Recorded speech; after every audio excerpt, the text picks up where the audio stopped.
Suzanne takes you down to her place near the river. Prayer has been done now to affect the outcomes and the physiology and the biology, not just of other human beings, but of other sentient things like bacteria growing in test tubes, fungi growing on petri dishes in laboratories, of the germination rate of seeds and the growth rate of plants, and so on. So what we see from these prayer studies is that we are functioning in a pool of sentience and of life that extends far beyond human beings.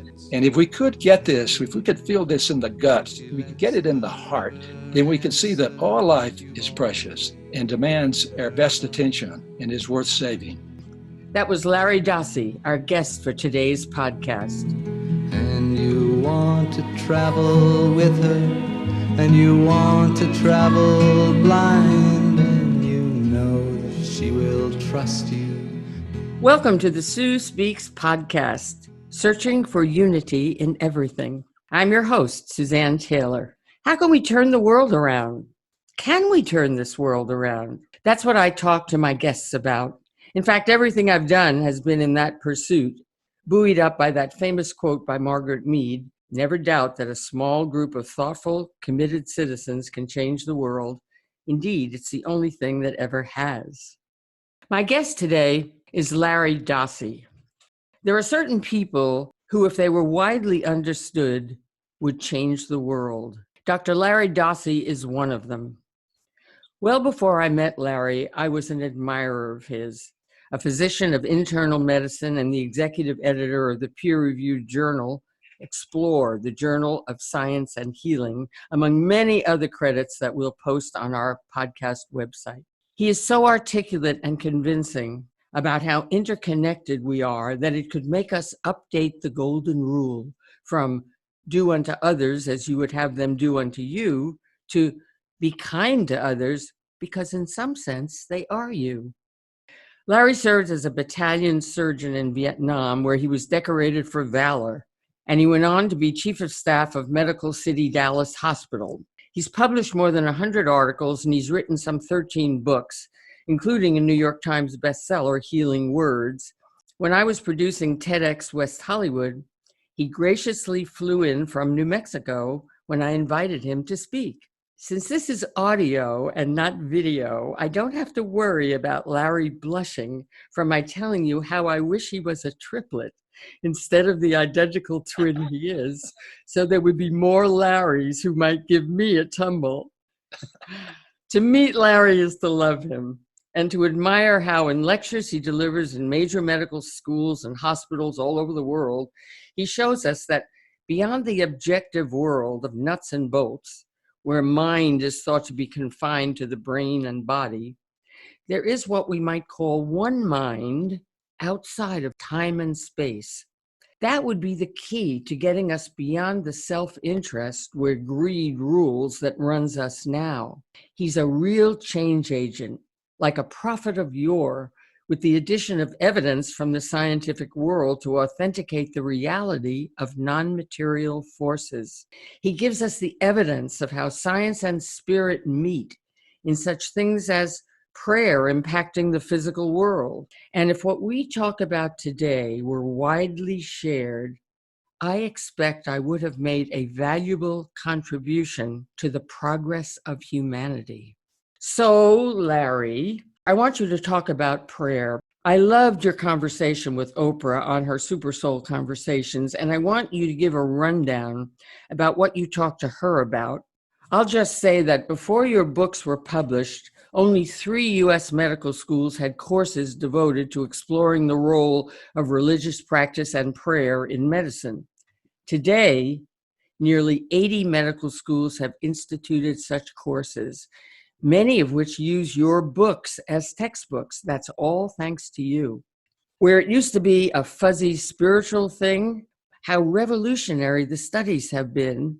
And maybe, Larry, you would start with your first realization of the truth of how prayer actually heals and how that changed you as a person. And talk about your child experience with healing power from that nurse when you had the appendectomy. And your fear of sharing in the medical world that didn't, oh, well, I'm going to go on and do your talk. So I'm going to go over to you now and see if you'll give us some of the essences of this prayer interest and work that you have done so much with. Well, let me begin by saying that I'm a conventional internal medicine physician, board certified, and former chief of staff of a major hospital.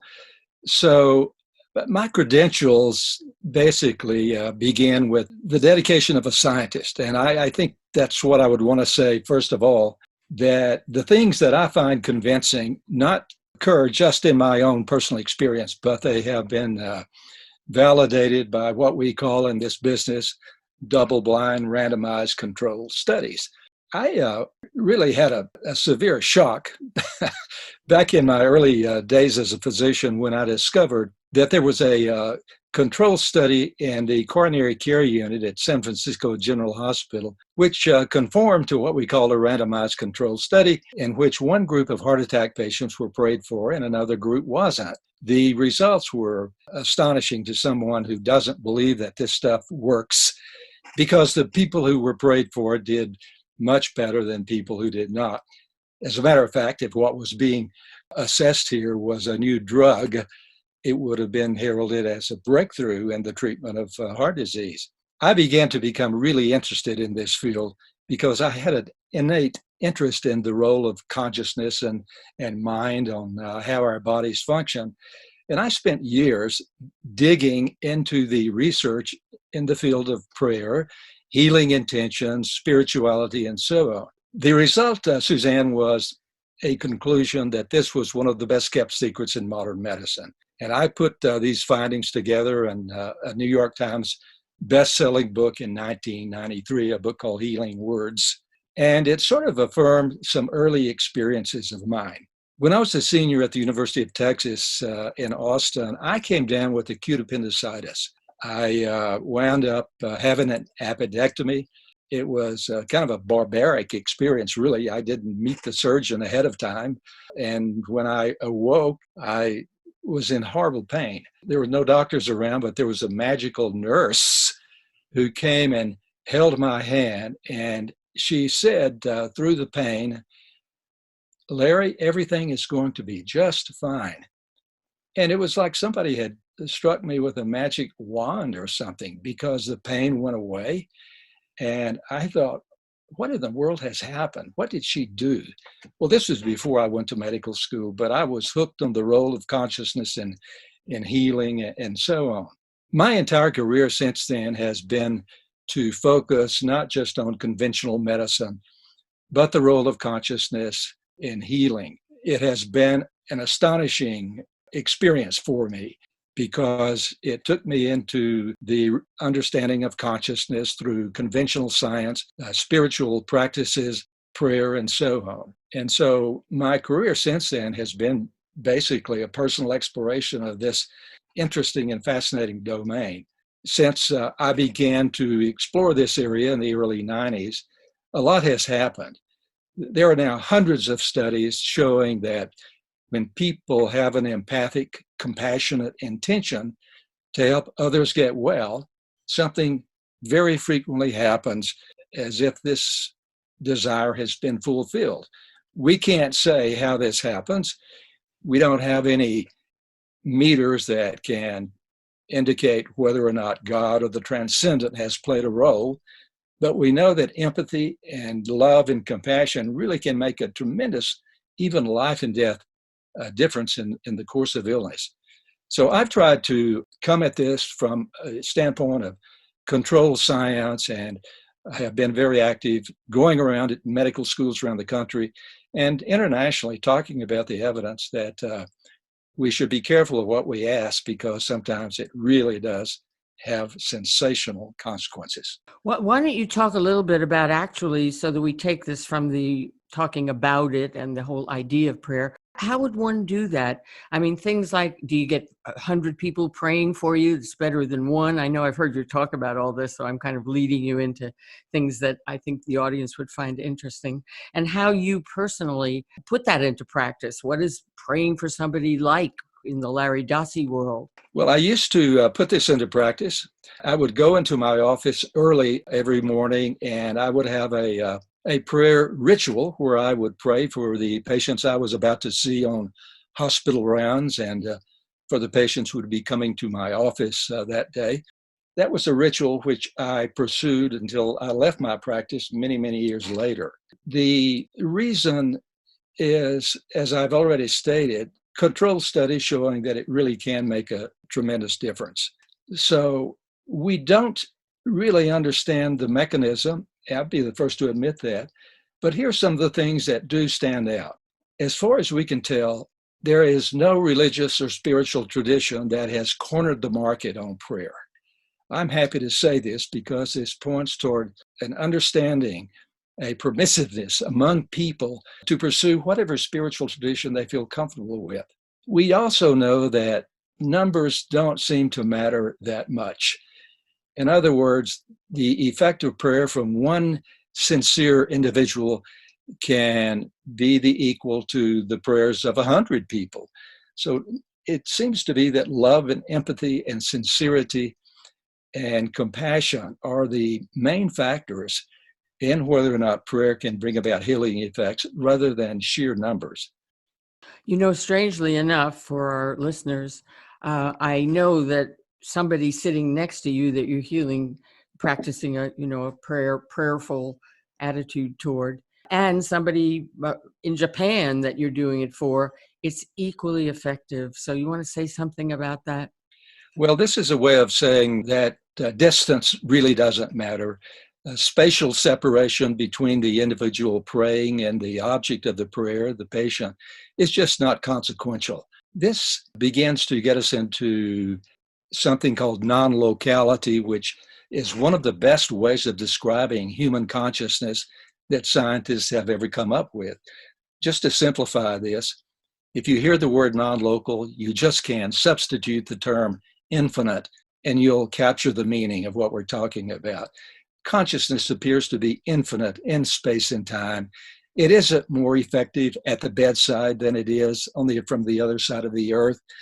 This is what we call non-locality in space. And also, and this is shocking to a lot of people, it appears that prayer can even work backwards in time. There are studies that show that people can pray for individuals who have been in the hospital years before. And then if you look at how that individual does, that person often has a superior outcome clinically than people who were not prayed for years later. I want to say that this is mind-boggling to people who really think that time runs in one straight direction. It always goes from the past into the future. But our discoveries about prayer suggest that this is not always the case. So there's always a case to be made for praying for someone, even though they have been in the hospital years before. And if this is mind-boggling, I will say, well, just get used to it because that's what the studies show. Okay, well, I'm going to get my mind boggled if I go too far down that road. So let's come back to the fact that you don't even have to know the person you're praying for. I remember I did S in 1972. And one of the exercises for young people, you have to look up S. You probably don't even know what it is, but it changed the world because it pointed to these things that we had no idea about before. One of them being this idea of praying for somebody across the world. I must say at the time, I thought that was utter nonsense. And, it was like, oh, goodness, they've really gone too far here. But no, how many years later, it's like, oh, my goodness, how did he know that? But then I also know you can go back. How did he, meaning Werner Erhard, who was Mr. S, so to speak. But then I know you go back to the Akashic Records, 3,000 years old. They were really dealing in that same kind of reality, things we call cosmic consciousness, same thing. Then even words like illumination and awakening and enlightenment and Satori and Zen and Samadhi and yoga and even Christ consciousness, all talking about that same thing that comes to us here. Now we're talking about prayer, but it's the power of thought. Beyond prayer, it's whatever it is that exists in some place that's not the material world, and yet it affects the material world. So does that lead you to make some comments here? Or I don't know, maybe I've covered it. People listening to this for the first time may think this is just too complicated for me to get involved with. There's a lesson there also. You don't even need to know what the best outcome is to initiate prayers. For example, one of the most effective prayer strategies that we have looked at in the laboratory is when people pray not for something specific to happen, but when they simply pray, may the best thing happen, may thy will be done, may the best outcome prevail, without spelling it out. I really like this finding from the research because it suggests that we don't have to know what's best. We can simply align with universal wisdom and ask that the best outcome prevail, and that frequently is the case. I think that appeals in some way to our certainty that there's a higher wisdom than our own that we can appeal to, that we don't have to figure it out. Besides that, there are a lot of people who don't really feel comfortable with telling the world what to do. And many people feel much more comfortable saying, thy will be done, or may the best thing happen in this particular case. And I happen to be one of those people. I really don't feel comfortable always specifying how the world should behave. But isn't it interesting, Larry, that so many years ago, people were attuned to this bigger picture in ways that materialism, shall we say, or capitalism, have narrowed our perspectives on just the stuffness of things. That fascinates me, that little laundry list I read about Akashic records and cosmic consciousness, that those things were, thousands of years old, that people actually felt this alignment with, that we've lost. We've sacrificed something for all this material good that we have. Yes, I think that we have really managed to make something of an environmental mess of things with our assumption that we know how the world ought to behave. It has led to a panoply of problems which we are stuck with now, and which, if we're fortunate, we will be able to overcome, but time is not on our side. I think that the philosophy of materialism, which you've already mentioned, is one of the problems that we are stuck with.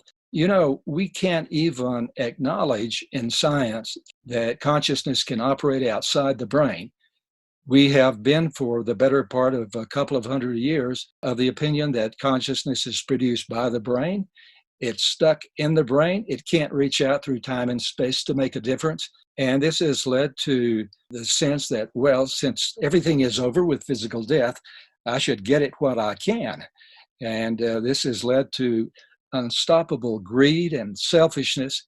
And so materialism has really dealt us, I think, a lethal hand as far as the outcome of issues that deal with the environment. So there's a lot at stake here in terms of going beyond materialism, going beyond the idea that consciousness is manufactured by the brain and perishes with the death of the brain and body. If we could overcome this idea, then we could recalibrate what really matters to us. And what really matters? Well, I think it's honoring the lessons that have risen to the top of spiritual and philosophical schools for the better part of recorded history, is that there is a case to be made for compassion and love, not just for other people, but for all of creation. If we could overcome this idea that consciousness is confined to humans, this would open up the floodgates of awareness for the preciousness of life, not just in terms of other people, but in all of sentient being. We actually see this being played out in the prayer studies, because prayer has been done now to affect the outcomes and the physiology and the biology, not just of other human beings, but of other sentient things like bacteria growing in test tubes, of fungi growing on petri dishes in laboratories, of the germination rate of seeds and the growth rate of plants, and so on. So what we see from these prayer studies is that we are functioning in a pool of sentience and of life that extends far beyond human beings. And if we could get this, if we could feel this in the guts, we could get it in the heart, then we can see that all life is precious and demands our best attention. and is worth saving. Yeah, I was going to ask you, if the world accepted these studies, not that they don't accept it, they just kind of ignore it, I think, more than anything. Like, for instance, we've already talked about the fact that many of the medical schools are actually embracing this. But as a world, it just seems incidental somehow. And yet, if it weren't, and if we really accepted the reality of this other one mind, everything would change. Do you have some particular examples, for instance, like what would the world be like if we were all tuned in to the reality of what it is we're talking about here?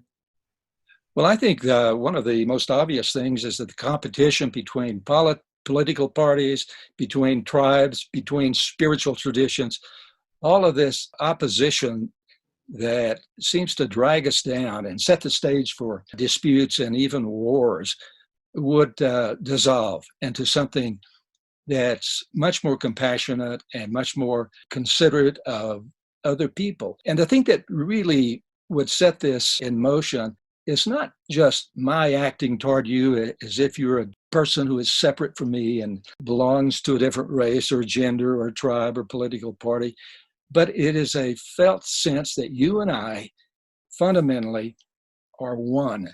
And I used one with a capital O. I mean, I really mean a sense of unity and oneness that transcends different bodies and different tribes and different political parties. I think that's the only thing that's going to save us, because the weapons are too powerful now for disputes to be played out on the world stage. I just simply think that we will make it, because I believe that looming on the horizon, particularly in young people, is an awareness that togetherness and oneness and a sense of unity and compassion is really going to be our future if we're going to have one. I've been really a fan of Greta Thunberg, or Thunberg as she calls it in Swedish, the 15-year-old who is going around the world now challenging leaders toward a new conception of foreigners and people who are not like ourselves. Every time I see this child on television, I just say, Greta, you go, girl. I mean, I just think she's tapped in. And I believe that she speaks for a growing awareness among young people that we'd better change our philosophies and our spiritual inclinations if we're going to have a future. These kids really get this, and I'm on their side. Well, I love Greta almost as much as I love you, Larry. I tout her all the time. And isn't that wonderful that she has gotten such recognition? Like when she first came out with that first thing that got widely circulated, a talk really calling us to task, all of a sudden we had a new superstar. Yeah. She's been recognized. That's so encouraging that, if we can make it to when the young kids have power, real power, whoa, maybe they really will deliver us. But Larry, I want it now. Come on. I want it in my lifetime. We got to work faster than that. Well, we'll applaud Greta, but we got to do our thing too. No, I know. This is the best planet I've ever been on. And I want to see it perpetuated, and I don't want to see it degraded. I had a hallway conversation once with the great physicist David Bohm, and this was about 15 years ago, and I was really concerned about the degradation of the environment and where the planet is headed. So in a hallway conversation, I asked him, Professor Bohm, do you think we're going to make it? And he pondered and thought, and finally he said, yes, Larry, we'll make it, barely. And I thought, well, I'm glad we'll barely make it. I mean, that's encouraging, but barely is just not good enough. We need to do better than barely. We don't just want to squeak by and scrape by. And when I hear these youngsters like Greta telling us about how we can make it, we can go beyond barely, I just want to sit down and cheer, or stand up and cheer, I should say. So she's a little heroine of mine right now. Okay, well, we're mutual fans there. What I thought maybe we might say, how do you get this world to pay attention, for heaven's sakes? Why don't you, and you'd have to do it briefly because each of these is a long story, because I've heard you tell certain stories, things that will really unbelievable things that are true. And let's see if we can shake up the world a little bit. Like, for instance, if you could briefly tell the story of that almost dead person who got prayed for and what happened.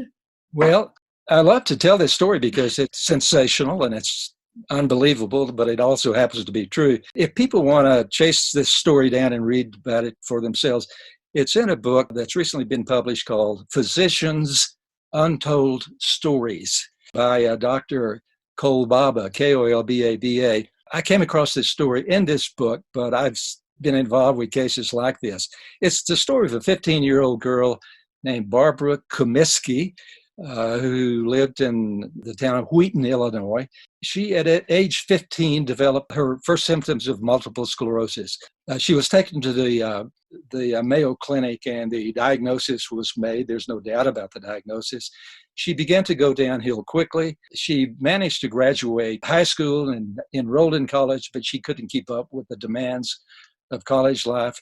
She had a couple of respiratory arrests. That's where you stop breathing. That's not good. She darn near died from that. She had recurrent episodes of pneumonia. She wound up with a tracheostomy in her throat with supplemental oxygen. Her bowels stopped working. She had an ileostomy. Her genitourinary tract ran into trouble. She had an indwelling urinary catheter.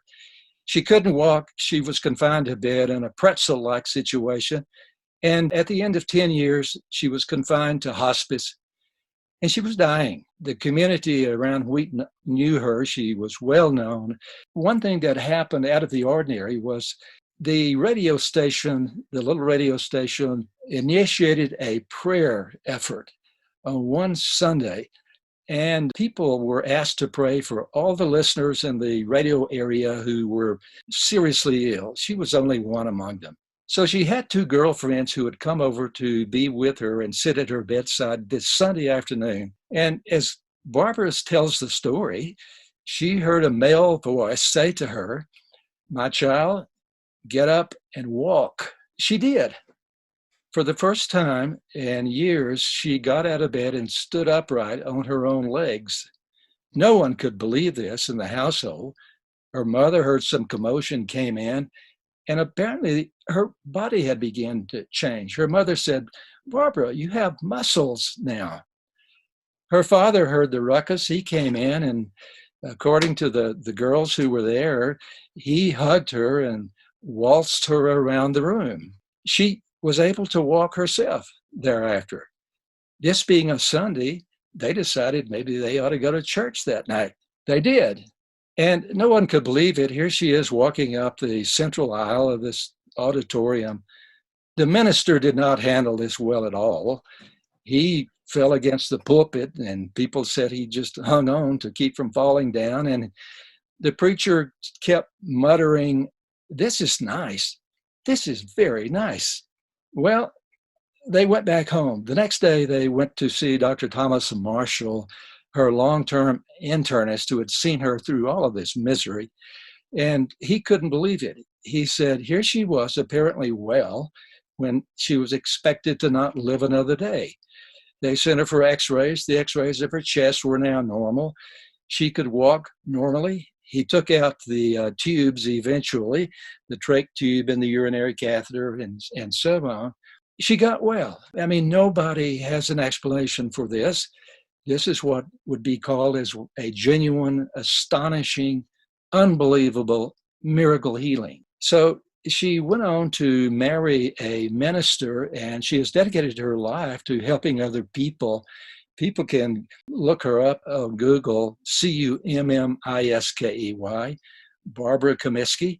And it's one of those stories that can happen, shouldn't happen, but did happen. I have a long list of these kind of things. I have a small library of miracle-type healings that have been documented. There's no doubt that these things occur. And one of the commonest denominators of these stories is that people were praying for these things to happen. This is the case in Barbara's instance. We know that the entire community turned out a prayer effort for her because the radio station in the days that followed received bags of prayers that people had offered for Barbara during this Sunday afternoon when all this turnaround and this healing happened. So people can say, well, that's just one of those crazy coincidences. I don't think that buys you very much, really, just to say it just so happened that her disease went away when people began to pray for her. I just can't buy the coincidence explanation. Besides that, there are thousands of these cases that are now part of the medical literature. So people can make of this what they wish. For my part, I think it should be taken seriously. You know, I wanted to add, yes, this is just a wonderful story. And if it weren't you telling me and how you've authenticated it, I would say, come on. But, you know, I know you would not be just passing along something that was not as serious as this is. I wanted to say one more thing. I don't know that we covered when we were talking about how many people, no, one is as good as, you know, a lot of people, that it's the quality of the praying, and the quality meaning the connection that the person praying has to a love reality, that's really the essence of what, when it is effective, makes it effective. Yeah. I think you've hit upon something very important there. I've tried in my work to try to identify the factors that have to be present, otherwise it won't work. And numbers aren't crucial, as you and I have already talked about. I think intention, the sincerity, love, compassion, empathy, all of those soft terms that we talk about that are held to be just too soft to matter, really. I think that's where the action is. I'd rather have one sincere, loving, compassionate person praying for me than 100 who just did it, you know, offhand and out of lack of sincerity. I think that love and intentionality and compassion really are the juice, the power behind the healing prayer. Well, I want to make that clear to our listeners so that when they go and, you know, do their praying, they have these clues about it all. Also, I wanted to say that something I think we just passed over before, which is that you don't really have to, because the question is, well, how does that work? Well, that's an okay question, but it doesn't have to have an answer. You don't have to know how it works to let it be and let it work. And I think you cited things like penicillin. Nobody knew how it worked for some time after the fact that it was working quite well. So some of the things you just go, oh, that works. And you don't really have to have an explanation to validate it or to make it effective. Well, I think that's an important point. You know, when you get right down to it, we can't escape the mystery that's inherent at every moment in our life. What I mean by that is nobody really understands why and how we're conscious. It is a mystery which honest scientists own up to. So we are rational, logical creatures who always want an explanation, and we ought to strive to find explanations. But we ought to not be dogmatic about this and discard things that happen before our very eyes simply because we don't understand how they work. Let's bring in another radical example that people say, no, but it's true. I know, Larry, of course, you're an identical twin, and so you're very interested in what happens. I happen to be the parent of identical twins, so I'm very interested in that relationship. And I know you tell this wonderful story, if we can just kind of briefly go over it, of the twin that burned their hand. Well, this happened in Spain, and about 20 or 30 years ago. There were these two little 4-year-old girls who were identical.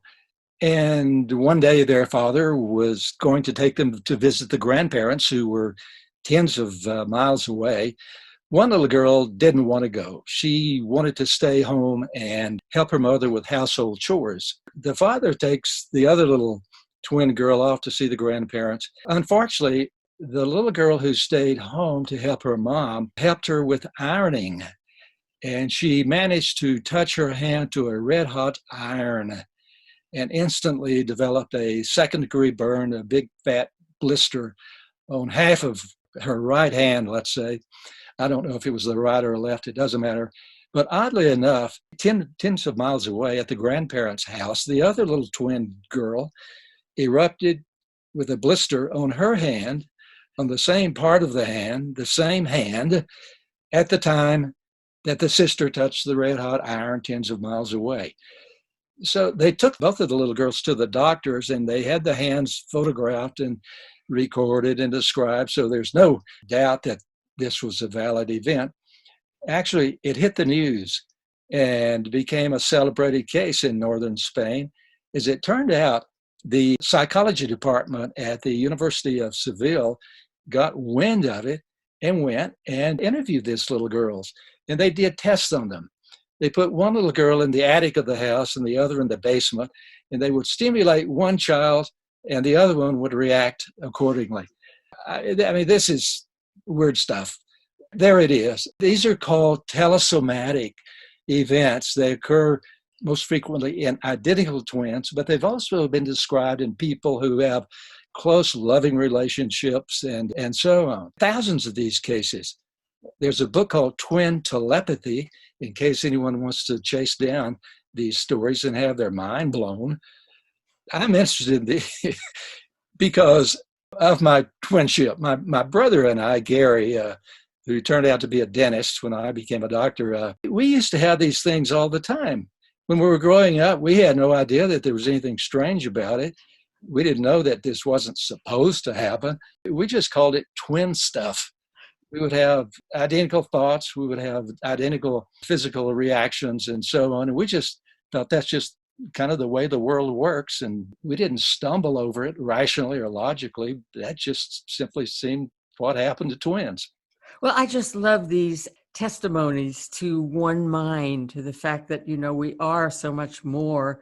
There's something going on outside of physical reality that has limited us so and made us so oppositional and greedy and all that sort of thing. These are just wonderful stories. Flood the world with these stories. In 1993, I wrote a book called Healing Words that goes into the studies that document these strange events.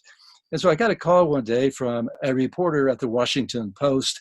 She had come across a story dating to the 1950s, which was almost unbelievable. And it had to do with a young girl who was 4 years old.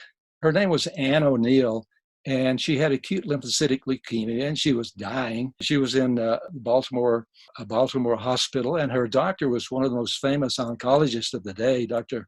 Milton Sachs. And there had never been a surviving case of acute lymphocytic leukemia in a child. So she was dying. She was given last rites. Her grandmother had made a beautiful green satin burial gown for her. And the nurses on the floor said, "Are you ready to let her go?" Addressing that to the mother. The mother was a feisty woman. She said, "No, I'm not ready to let her go." So the mother rounded up a few nurses on the ward, and they took this child out to a cemetery where was buried a woman who later became the first woman canonized as a saint in the United States. And so they placed this little girl on the grave of this saint and prayed for her. Then they took the girl back to the hospital. A few days later, all of her lab tests, all of her blood tests were totally normal. Nobody had ever seen anything like this. There had never been a reported survivor in childhood of this disease.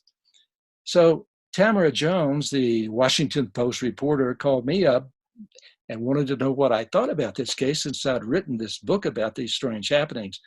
And I told her that it's certainly within the realm of possibility based on the studies that are being done.